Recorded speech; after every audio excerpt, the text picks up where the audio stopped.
Hello. Which one am I? Hello. Oh, yeah, I'm that one. There we are. I can't wait for our clapping. Oh my gosh, I'm so excited. No, I'm really excited. That is one of the best things to come out of yesterday, actually. Yeah. Oh my A gosh. clapper. Should we do it? Yeah, should we clap? 1, 2, 3. Every time. I love the clap. Every time. Sorry, that came out really wrong.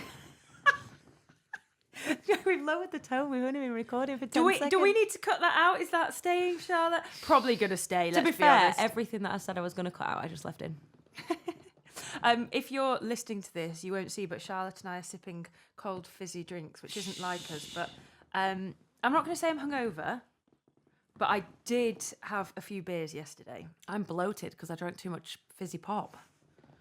Bear in mind, there's nothing other than cordial in our house. And there was me swigging Coca-Cola like it was going out of fashion. I am on a high. This is a novelty.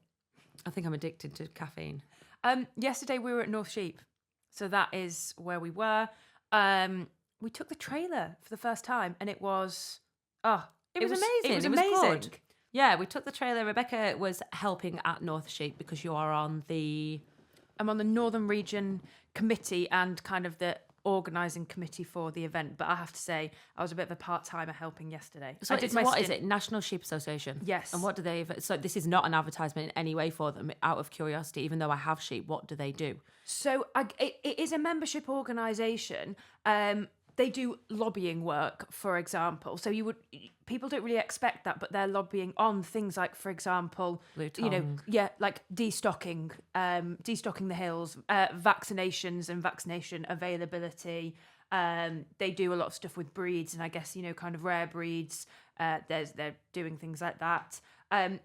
All sorts. Events like this are big. Tup sales they have as well. So a really interesting organisation to be part of. They have a next generation programme. And I guess it's another voice for farmers, a voice for sheep farmers. It's something, do you know what? I've obviously seen them social media wise and on banners at the auctions, that kind of thing. Oh my gosh, Rebecca, we scratched the trailer. I know, I saw that. I think that's my fault because I didn't take the microphone stand off.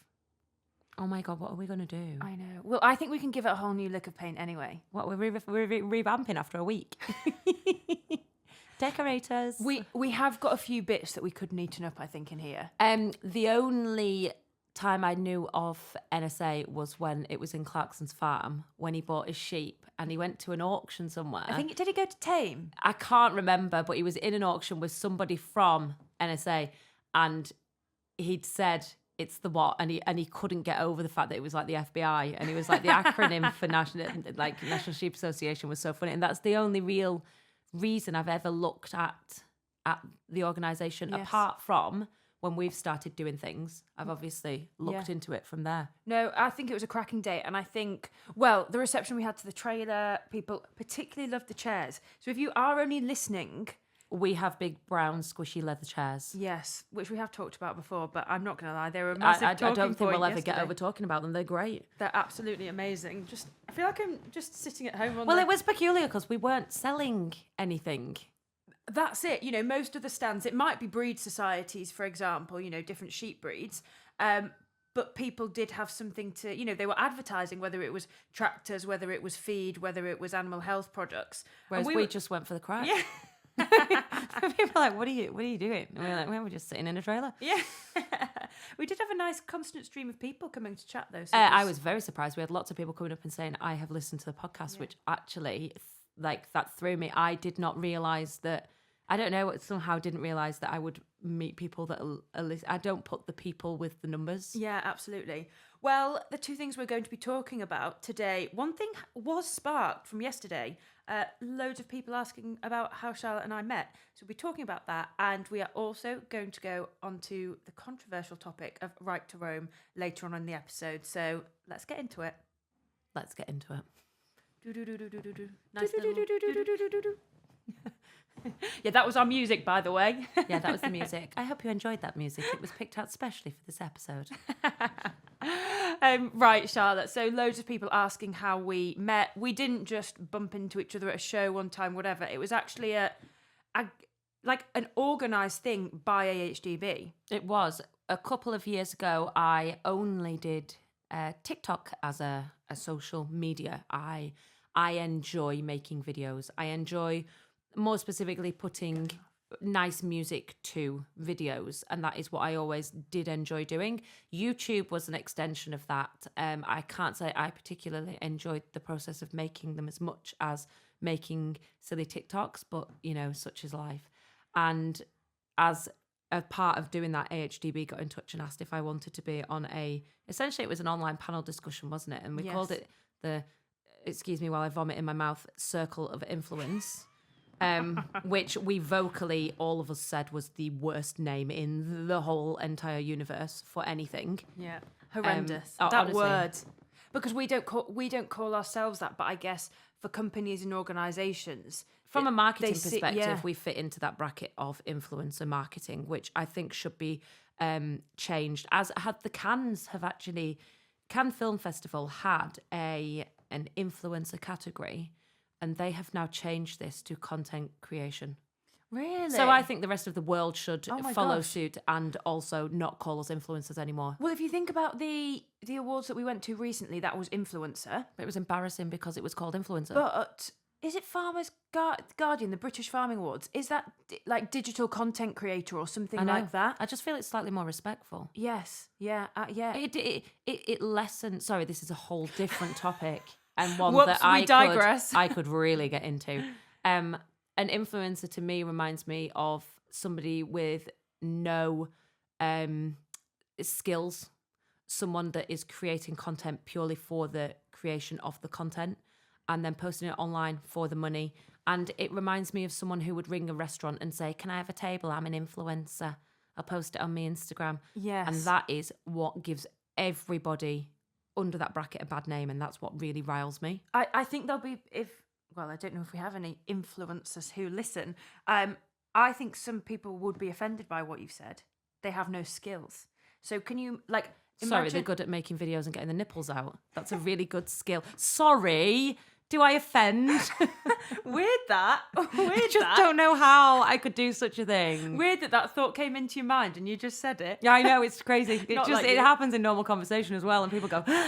I think there's probably different brackets of influence. There is. That's rude. But that's the bit, there is the brush that I feel we are being tarred with, regardless of how your skill set as a digital content creator and only that, or you are documenting your actual job and daily life. Even the makeup girls, they are an example of what you can make, you can do with makeup. Yes. It's a skill. We say not wearing a shred today. We made the executive decision. I've not even brushed my hair. But I feel like even they are lessened slightly under that influencer category, because it's like, what are you bringing to the table other than probably a giant paid for social media following? Yeah. It's a really funny subject. Yeah. But I think in this day and age, people... being an influencer is an aspirational thing for many people. The generation of children who are growing up with phones, and obviously we've talked about phones before, so I'm not going to go into it too much, but that generation, their only or that many of them have only an aspiration to be an influencer. Yes, but if you're not good and passionate about the job or industry that you're in the first place, what are you influencing and talking about? Yeah, I think it's a really good point.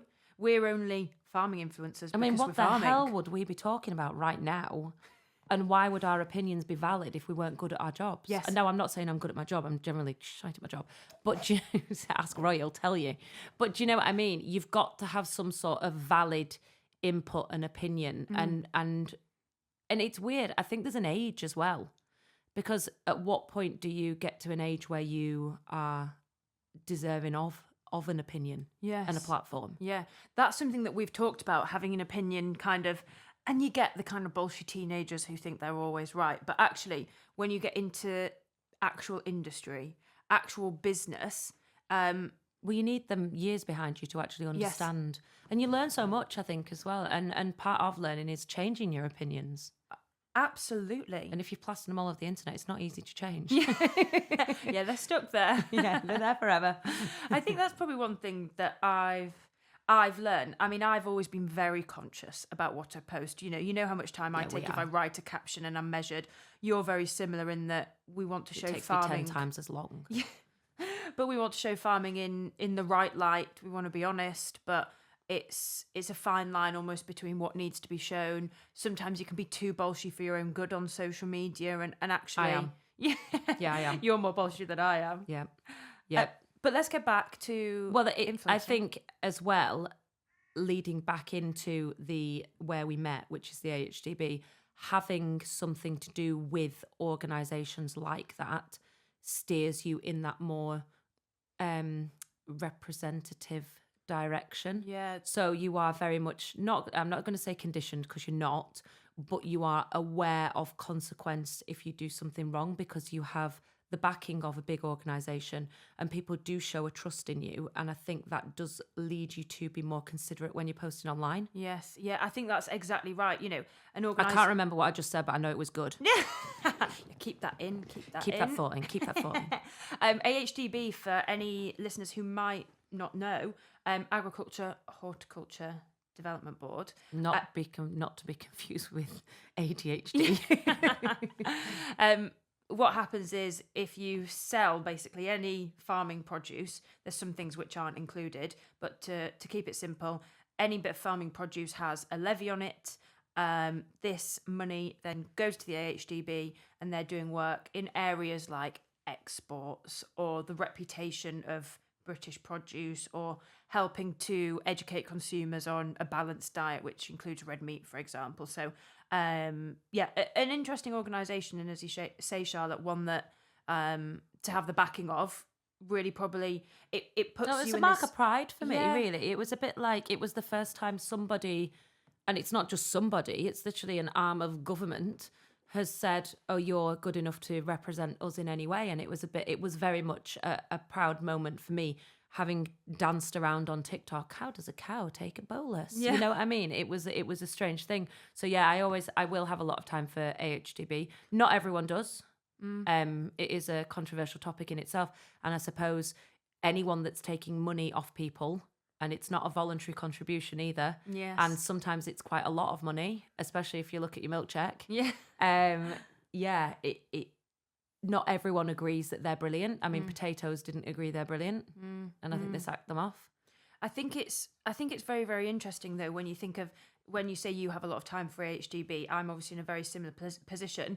Even yesterday at North Sheep, who did we sit with in Emily. the trailer for ages? Emily, who works for AHDB. She's Knowledge Exchange. Is that her? Yeah, is that her is she title? Yorkshire and North East? I want to say something like that. Yeah. She's not my person No. at all, which is sad. Yes. 'Cause I love her. No, not that I'm complaining. Yes. My person's wonderful too. But like, I have a lot of time for Emily. She's great. Yes. And then also, went and saw Carl. From Yeah, the Carl. Well, Carl's AHDB. my person. Yes. And I think it's very interesting because we still get opportunities now, even though we first kind of started, I guess, working with them a couple of years ago. But one thing that I wanted to talk about as well, I mean, it's linked. It is about how we met.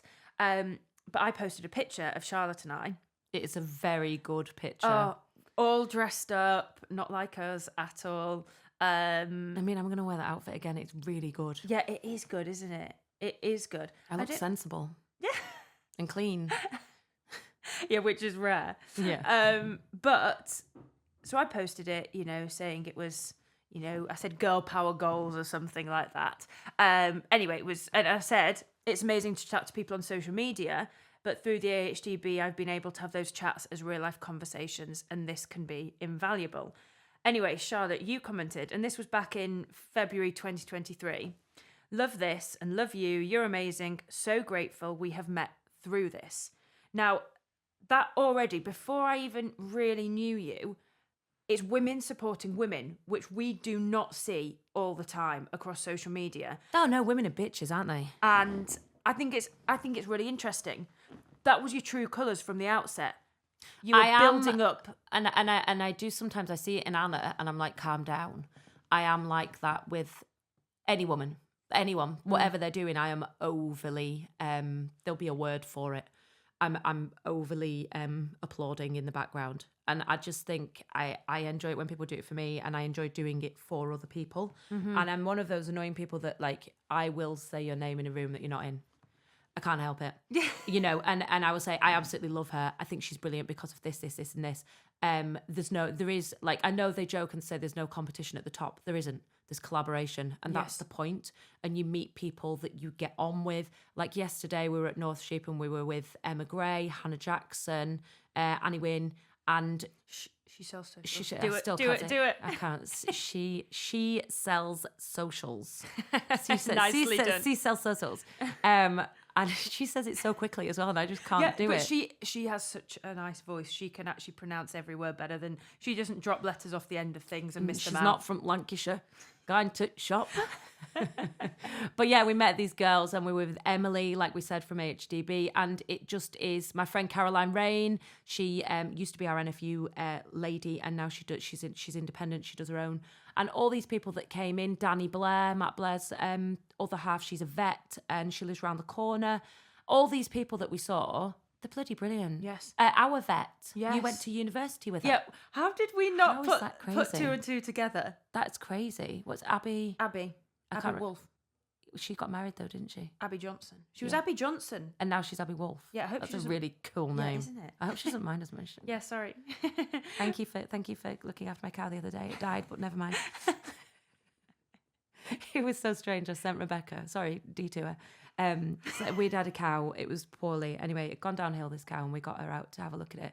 And she couldn't see anything physically wrong with this animal. So we put her in the field to try and, bring her back up again. Anyway, Tretta, it died overnight, which was a shame, but it does happen. And she came back the next day because she was concerned that she didn't know what it had died of.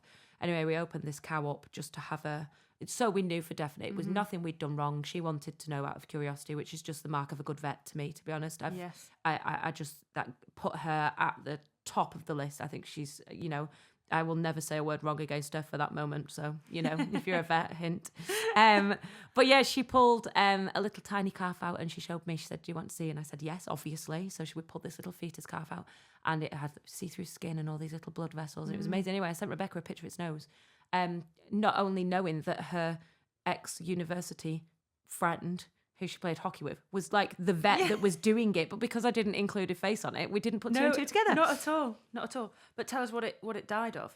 Oh, a compaction in its abomasum. I think it was something like that. So basically a blockage. Yeah. It was nothing we could do.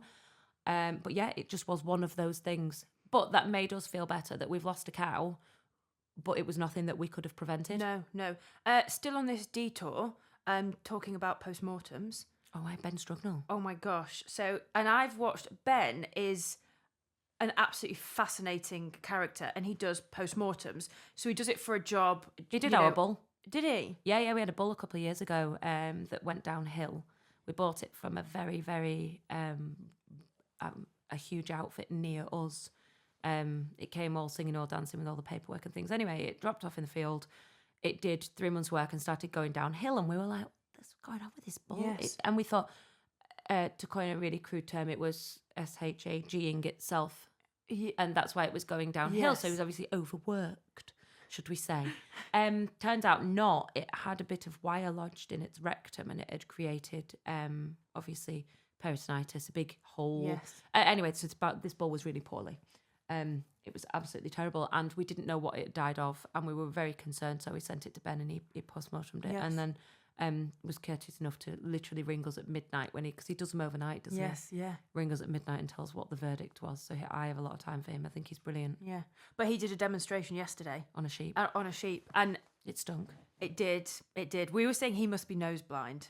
Emily sent a picture of us in the background and our faces. And we were like... We're literally like... It was interesting though. Yeah, it's fascinating. I think this is a sort of thing which perhaps, if you're not in farming, feels quite squeamish. It's even squeamish for some people in farming as well. It feels squeamish, but actually it shows the lengths that we do go to in that animal health side, in trying to, if obviously everything we do to prevent it, but unfortunately death is part of the job. But if we have a look, we can try and make sure it doesn't happen to anything else. We can see if it's something that we're doing in terms of our management that could help. You know, is it worming practices, etc. It is fascinating. And I know the life cycle of a worm and egg. Very exciting. But I also know it just gives you a deeper understanding, doesn't it? And as well, when he injected the lamb, yes, he showed us how close to the spinal cord and the brain you are with a needle. Yeah. And wow. So for people who don't know, some sheep vaccinations, it Put it tells behind you the ear. Yeah, to inject behind the ear. There's a couple of different ways of injecting animals. So there's straight into veins, which Scary. is does some farmers do it themselves? I've never done it. You do it with calcium on a cow, but I've never done it. No, I've never done it. That would be a vet job for me if it needed to go into a vein, but into the muscle or Intramuscular. Yes, and that is literally as you would get the injection in your arm, in that kind of muscly bit of your arm, you know, like a vaccine for us, or under the skin. Subcutaneous. Look at you with all the terminology. I know. That's because every time I pick a medication up, no matter how many times I've had it in my hand, I have to read the bottle to check what I have to do with it. And this is 20 years later. But anyway, he showed us how the length of needle obviously is, it's crucial, because if you are injecting behind the ear and you had too long a needle, or It was a normal size. That was not a large needle. That is a normal size needle that we carry. It wasn't. And this is exactly... And it went so close to the lamb's brain. Yes. So it was all about how we as farmers need to make sure that we inject with the right method, I guess, as well. It was fascinating. Yeah, he really is good. And I went to a postmortem talk from him. It was actually at the vets a couple of years ago.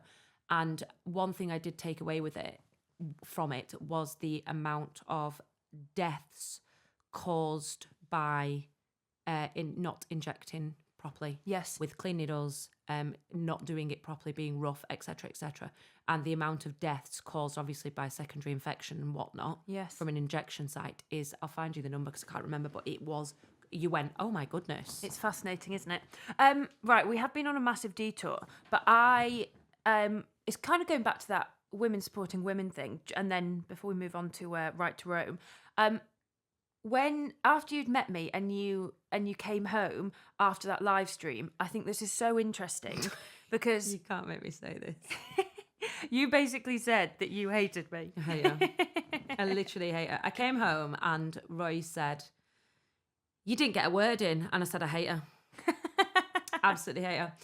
And you know what? It was my own insecurities playing out. So if you put it into context, I was a very shy person at school. I just drifted. I got kicked out of college after a year because I did no work. I had no one to hold me accountable or point me in any direction. And obviously I left school, went to, actually, even more embarrassing, I did childcare, which is bizarre because I don't even like children. No joke, I don't know what the hell. But went for a thick kid. It was hairdressing and childcare. Like, there are your options. That was your option. Honestly, that is, I would have, and you know, I used to go and sit outside the art department and look in and think, oh my God. But they were all doing, you know, they'd all done well at school. Well, yes. Charlotte didn't. Charlotte did shite at school. So she was left with very little option and very little paths.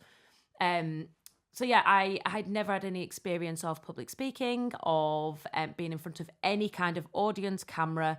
I didn't really know how to conduct myself in a meeting situation at all. Mm-hmm. And I remember speaking to, funnily enough, Helen, who is she's great in her own right, but she's taken on the role of receptionist at school. Amongst the secretary kind of thing at school. And I spoke to her about it and she was like, it's a bit of a gravitas thing. You need to, you know, just look it up on the internet. Never heard of the word, didn't have a clue what it was.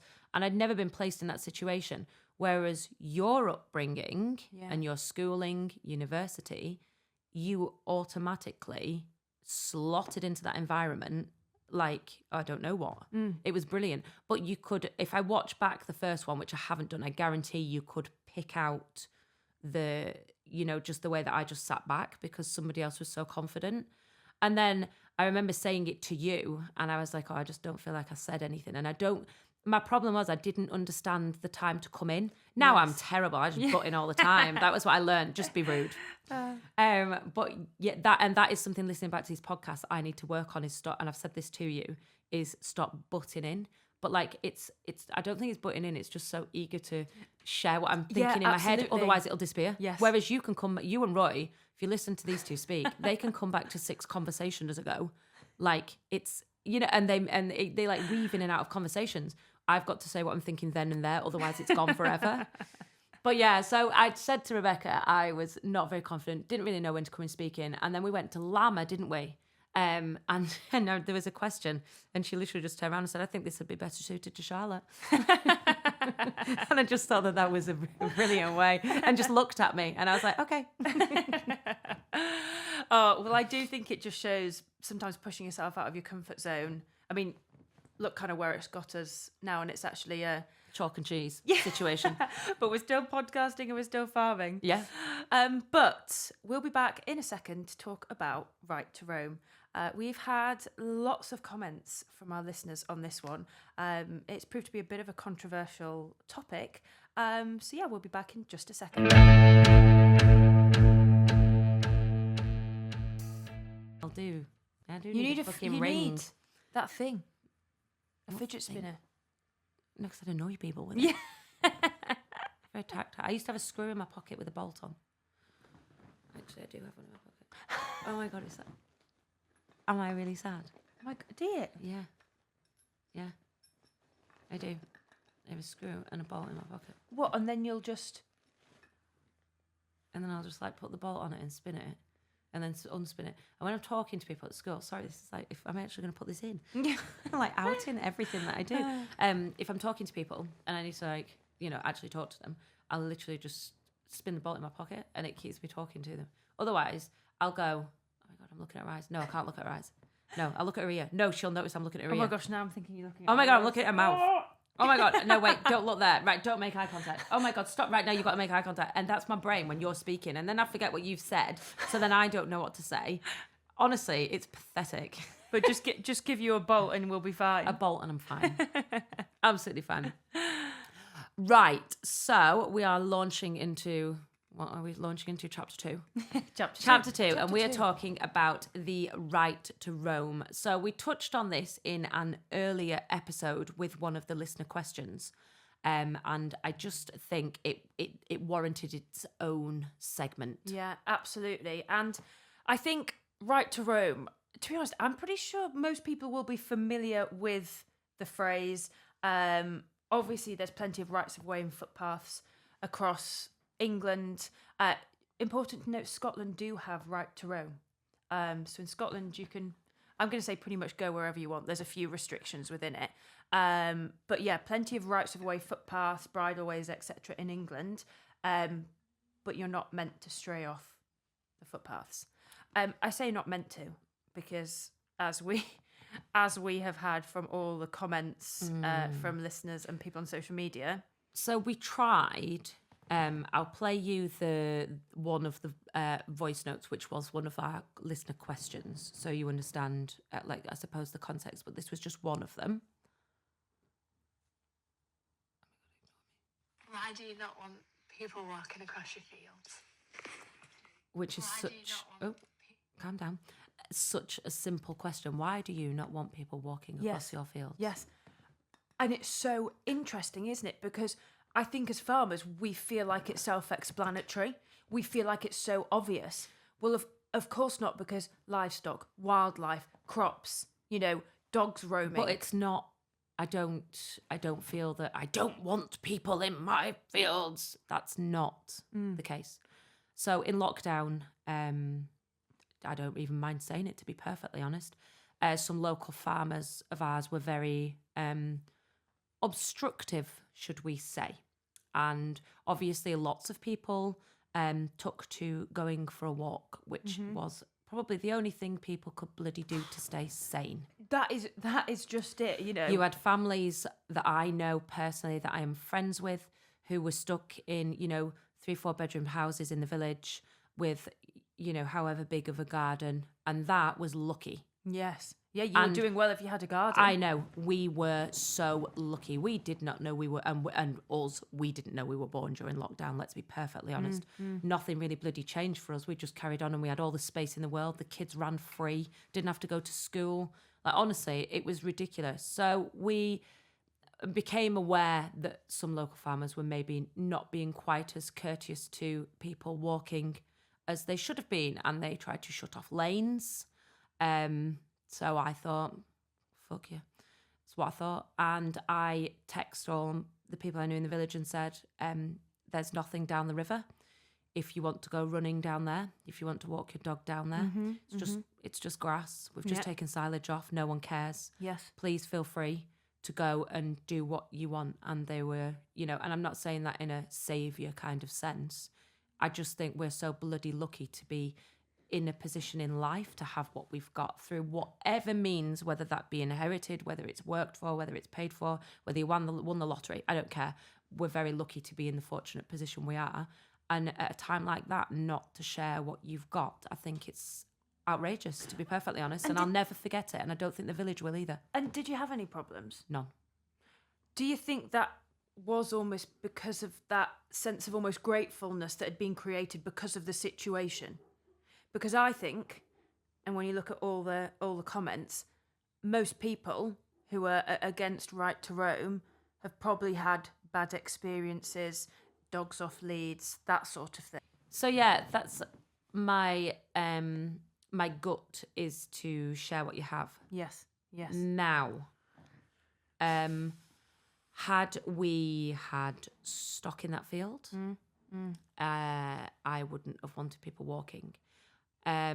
Had it been people I didn't know, yes, and I knew were fairly countryside savvy, should we say? yes, they were aware of the countryside code. They've grown up around the area. They would have been fine with that situation, and I believe applied common sense. yes. Had they come into contact with livestock, etc., I don't believe they'd have let their children climb on our new fencing that we'd put up and spent thousands and thousands on. Yeah. It's interesting.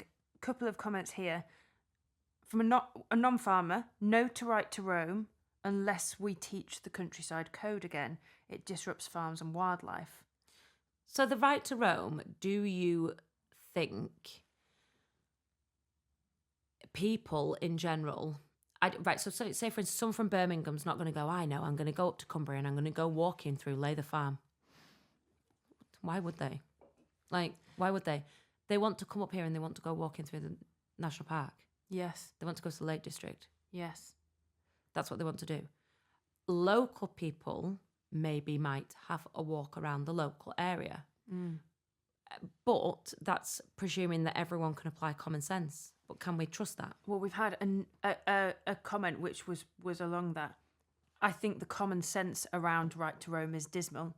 There's so much about keeping dogs on a lead around sheep, which people do ignore. But then when you say let go of the lead when cows go to attack, people think it's a ridiculous idea. I remember advising my friend of this and he was shocked. I said, it's you or the dog, and the dog will probably get away okay. That sums it up, doesn't it? And you hear all of the stories about people that have gone walking through fields and been killed by cows, and guess who's liable? The farmer. That I found honestly outrageous. Well, there are a few formalities around cows, though, aren't there? Yes, there are. I had a little bit of research. Yeah, a little bit of research going on, and it said not quite what you'd think. So bulls over 10 months old of any breed must be accompanied by a cow or heifers when in fields with public access.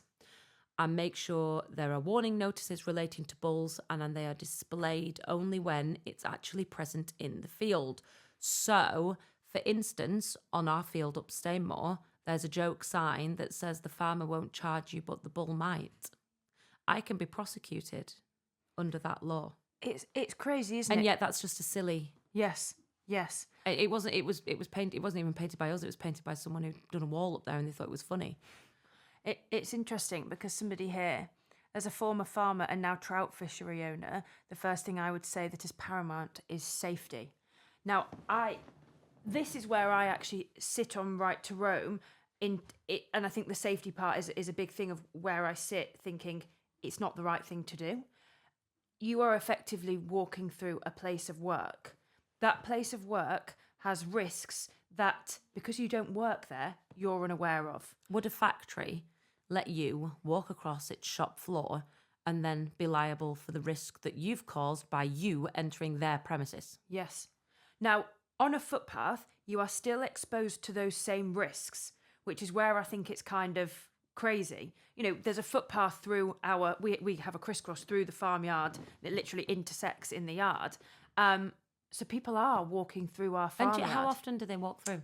We had more in COVID, but I have to say not loads. We genuinely don't get that many. And I would say we're lucky in that the people who do come are probably... And what do you think when you see them? When say someone walked through today, what would you think? What would you think? Ralph, come here. Yeah, I'd be like, Ralph, stop frigging barking, you little shit. Yeah. One thing, if they're just running through, I just a little hello or whatever. Yeah. I'm not particularly bothered.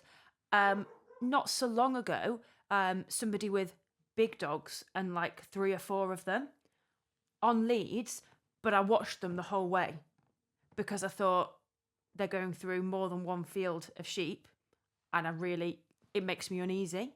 But the problem is, they actually turned out they're a responsible dog owner. All dogs were on leads. I didn't see any of them poo, but I would hope I'm not they being would have... funny. If I read a dog attack video or whatever, it may be about dogs on leads, my blood pressure rises. The comments are horrendous. And mostly from experienced dog owners claiming that their dogs don't need to be on a lead because they've got them under control. Have you ever seen a dog chase sheep? They go blind red. It's horrendous. You cannot stop them. Next to school, there's a field. I just had some yows in. It was before lambing time, and this was a fair few years ago. And the guy actually is he's got dementia, bless him. He's a really nice man, and he was looking after his son's dog, which was the same as Harris, terrier. Yeah. And this dog had jumped the garden wall. It was enclosed. It jumped the garden wall, and all I saw was this guy running, like an old guy running. And I went, oh my God. So I hopped over the wall and I said, do you want some help? And he said, I can't stop it. I can't stop it. And this guy was obviously running with the lead, trying to catch the dog. He couldn't stop it. There's nothing we could do. And it wasn't, obviously it was a terrier and it was smaller. So it wasn't ripping chunks out of the sheep, but it was ragging them around this field. But I think that's, just to interrupt, that's one thing which some dog owners don't understand. Your dog might not draw a drop of blood, but it's done the damage running them. So this one, the only reason we managed to catch it is because it felled a sheep. It basically jumped on a sheep fell, and the dog went to jump on it to get it, and as it went to jump on the sheep, we grabbed the dog. And but that's you're the also only... putting yourself at such a risk to go in there and grab the dog. No, but I was then the one who went on school run and went home and went, I know whose sheep they are. And it was a guy in the village. It wasn't his fault. The dog had this, that, and the other. Mm-hmm. In the end, the guy, I just warned him, there's nothing seriously hurt, but, they have been ran. Yes. And I mean ran around the field.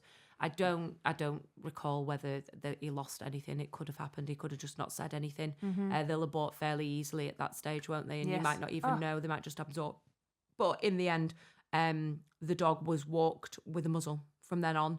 And then latterly, it didn't go to their house because it could escape. Really? So they did make a change. Yes, yeah. But I felt sorry. It wasn't his fault. He wasn't an irresponsible dog owner. It got out of his garden. Yes, yeah.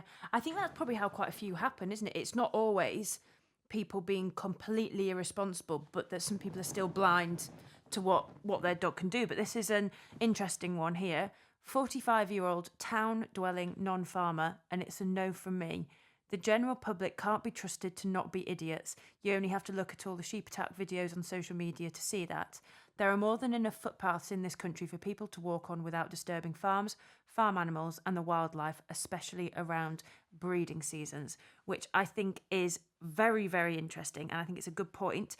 To add to that, somebody here should get all this. What they just commented on Instagram. They should get all the footpaths and bridleways, green lanes, etc., opened up that are existing. So, do you think we're saying we don't want right to roam as farmers, and even some people of the public, but are we good enough as farmers at keeping footpaths open? I find it bizarre that it's the farmer's responsibility to keep a footpath open when they don't want it and they're not benefiting from it, and it costs money. This is exactly it. It does. You have to go and either spray out, top Now, out. I did ask for a comment off. Her name's Joanna. She has a YouTube channel. I can't remember what it's called. They farm in Yorkshire somewhere. She was on Born Mucky Life on the Farm, something like that. Mm-hmm. And anyway, I've been watching her. She's had a couple of dog attacks on her sheep. And then honestly can't remember her name. I feel really bad because I do watch YouTube as well. She's watched a couple of people attack dogs. Anyway, she's gone and she's confronted them and said, listen, you need to put your dog on a lead. And they've turned around and said, my dog doesn't need to be on a lead. And she said, you're on a footpath. You need to stick to the footpath. And she's had multiple problems. So they've ended up investing themselves and fenced off the whole thing. Yes. So they've literally fenced a footpath. Yes. But the comments that they were have disgusting. got were absolutely. I don't know if I can find it on here. Shimwell. Joanna Shimwell, her name is. Let me have a look. Sorry if she didn't want us to mention that, but we just have done. Yeah, sorry. The comments were crazy because they were not just taking it into their own hands to reroute the footpath. They were literally putting a fence along the footpath. Now the comments of, it's ridiculous because now it'll my be dog muddy. can't go for a run. Here we go. I wonder if I can find any of them. Yes, but how do you? So this project that we're doing the last couple of days is fencing off this footpath here that runs along the bottom of our field. And it's a twofold reason, really. It's to keep the public safe from the livestock. For example, we've got cattle in at the moment. But it's also to keep the livestock safe from the public, namely dogs, because we've had sheep and lambs in here. And I think for 2 or 3 years running, we've had a loose dog chasing using lamb and use with small lambs. And not happy about that. So for peace of mind, for all things, we're fencing it off. So right, I'd love to be on their village WhatsApp. Fencing it off. It's along the route, as we mentioned. Then the comments. It's illegal to fence off a public footpath. I actually have more right on your land than you do. It's absolutely. Don't speak, Charlotte. Don't speak, Charlotte. Don't speak. Is absolutely crazy. But it's people like that ruin it for the rest of the sensible, normal people that just want to go for a walk. Haven't a problem with what you're doing, but it is for your convenience, not walkers. Well, no. No, why? It's how is not it your convenient putting up a convenience. bloody fence? I'm not being funny. Do they know how much fencing supplies cost? Also, this person, the public have a right to roam, so you should not be restricting that. They don't have a right to They don't roam. have a right to roam. Then they said, it's not your job to keep the public safe. We can do that by ourselves. Of course You can. clearly can't. No. Unfortunately, we do see deaths from people who have... Not long ago, there was a woman killed by a cow, wasn't there? Was she in a wheelchair? Was she? I have no idea. But the other thing is, it's not your job to keep the public safe. Unfortunately, the liability rests on farmers. That's what people don't realise. It is our job. Yes. It is our fault. And it falls down to us if something goes wrong. Yes. This is absolutely... Oh, it's a bad read, isn't it? It doesn't make you happy reading it. But also, if you get off the fact of people's, farms in their back garden. So, for instance, us... we have one very small footpath that crosses the farm. It's at Roy's dad's house, and it is imagine a very, very sharp corner of a field, and the footpath crosses just the corner.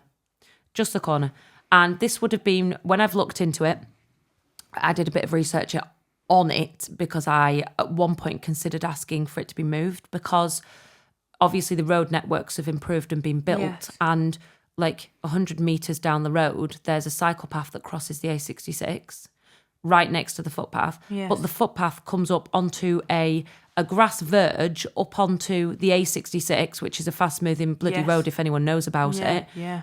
to nowhere. So it comes up, literally a grass verge on the side of the road. But there's nothing on the other side of it. Yes. And yet 100 metres down the road, there's a crossing place, a cycle path, all the rest of it. So I was like, surely we can, discount this tiny bit of shite that no one's ever going to Yes. cross. Why would they want to cross it? They cross it because they can. They don't cross it because they need to. They cross it because they can. Yes. So when I looked into it years ago, it was a path that led to a bridge that fell down in 1918 that connected Crackenthorpe, a place called Crackenthorpe, to a place called Colby. Yeah. And there was a bridge across the river, and this connected the two villages. Mm-hmm. Obviously now it's a car journey round of, 20 minutes. Yes. Because there's no bridge. So the footpath goes to nowhere and comes from nowhere. Yes. And yet what's the point in it? What's the point? Because it's a right. That's the point. I actually think as well the word right in Right to Roam really just exacerbates some people's sense of entitlement to just do what If what you they tell want. anyone they don't have a right, they automatically want it. This is an interesting comment though. Would love it to be more open. Would love for access for my dog to roam, but how to responsibly. So Is there responsible roaming for a dog? are people wanting to know and the information isn't there, or because surely the countryside code is a pretty good. Yeah, but it's a blurry line. Because I'm not being start. funny. If there's a right to roam and you go and walk into someone's back garden, I mean, at what point does it stop? Yes. Well, gardens, I think like private gardens aren't included in the right to roam in Scotland. So, they do draw a line. But then it's like, well, if we have to give up. Our fields. Yes. Somebody here, and I think this kind of sums it up, for people who want to access any part of the countryside, whether it's right to roam in Scotland, whether it's footpaths here, this comment. For me, it's quite simple. Leave it as you found it. Shut the gates, clean up your litter, keep your dog on a lead, take your poo bags with you. I mean, if everyone did that, there wouldn't be a problem. There wouldn't be and it. Or do you know what? would there be a problem? Because I'm not being funny. Yes, right now, this second, we're in the Eden Valley. We sit in the bottom of the valley. We're growy land for, silage, whatever. Basically, all you do around here is grow grass. Up on the top of Stainmore, for instance, we have an abundance of ground nesting birds, oyster catchers, Yes. curlews, etc., etc. At what point do we take into consideration all of this?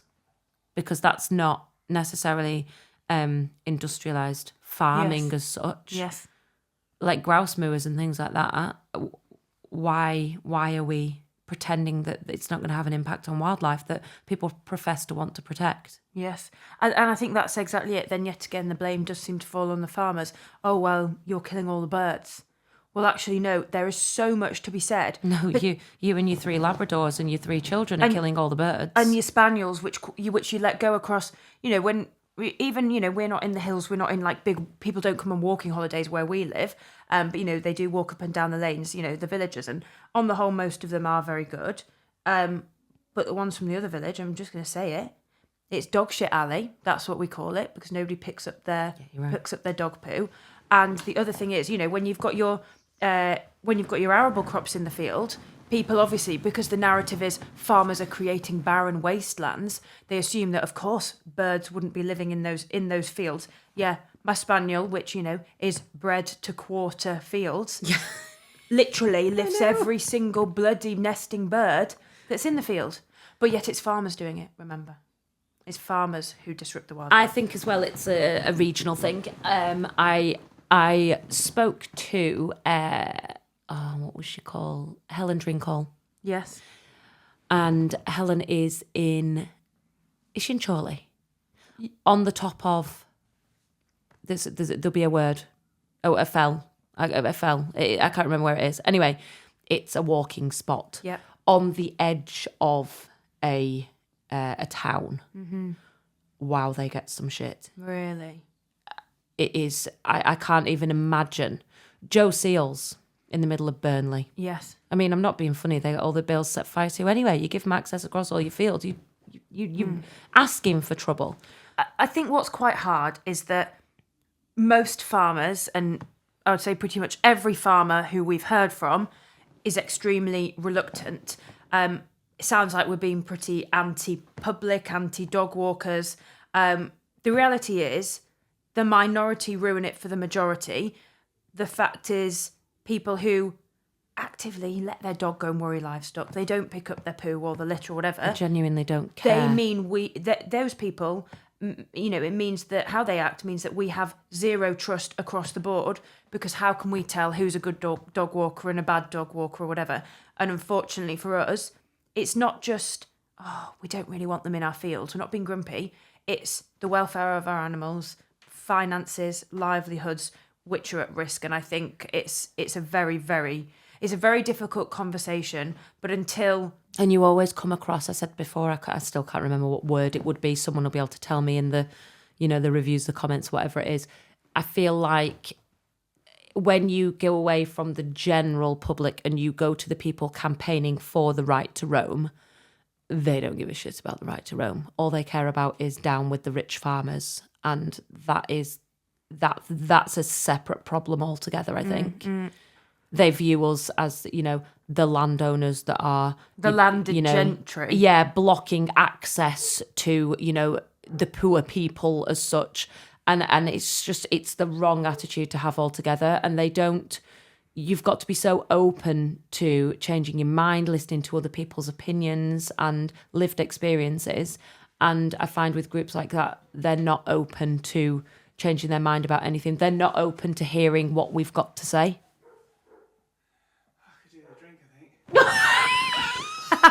Right, guys. Right. Roy could do with a drink. Well, on that note, I think we're going to go and have a coffee. We're absolutely not leaving it on that note, right? We'll have to do it properly. I'll have to cut him out. We actually haven't managed to cover probably even half of... Shall we read one from... We have 2 or 3 from abroad. And I always find... I went on a podcast from 2 wonderful Canadian women. One was American and one was Canadian. And then we've got Jane, who we heard from in one of the first episodes from Canada. And she said, our tomato fields and all our crops are not open to the public for picking. Like many farms, we grow under contracts, and that means we invest time, money and care into nurturing every plant. We are paid based on the quality, quantity of what we harvest. When someone walks in our fields and takes tomatoes, whether it's a handful or a trunkful, it's not just helping yourself, it's theft. Imagine someone walking into your home and helping themselves to what they want without asking. It's without permission and with no intention of returning it. That's exactly what this is. We've had people stop and respectfully ask, and we appreciate that. But unfortunately, that's the exception. Too often we're met with entitlement or hostility when we try and explain. We love what we do and we're proud to feed people, but please respect the land, the work and the boundaries. Abroad, when you speak to people from a different country, they are outraged that you can have anyone walk across your land. It's crazy, isn't it? They can't get their head round it. They can't understand. I spoke to 2 other women, like I said, on this podcast, and they said, the Barnyard podcast, and they said they get like coyote hunters who are like, I imagine a bit like poachers here. Yes. And they come and it's a bit like sport, isn't it? And they go hunting their coyotes with the dogs and the guns and whatnot. And that's, they try and pitch it that they're doing you a favour when in actual fact they just want to kind of free ride around. Yes. That's the closest they get to people coming on their land without permission. There's no public footpaths. Isn't it? Absolutely unbelievable. Look, to round this up. Close the gate. Yeah. In the words of Gareth Wyn-Jones, shut the effing gate. Farmers on the whole do not have a problem with people respectfully enjoying footpaths, the countryside, nature. We're lucky enough to be out in that most days. I mean, some days it's worse than others, but we're lucky enough to enjoy that as our place of work. But we don't ask for a lot. It's very simple. We've mentioned it. Don't break things. Pick up your dog poo and shut the gate. And that's exactly it. Dog on a lead. We really are not asking for a lot. And by respecting the countryside, have a look at the countryside code, just Google it. There's all the things that you should adhere to. So I feel like there's no excuse to not know how to enjoy the countryside. Well, to me, it just seems like common sense. And I lack in common sense in many areas of life. Well, as always, if you've enjoyed the episode, we would love to hear from you. Leave us a review, share with your friends. And we are also on YouTube. So if you do want to watch the full episode of us rambling on for 50 odd minutes. Oh God, an hour. I am so sorry. So sorry. Sorry, everyone. Sorry. Bye. Bye. Love you. Bye. Bye.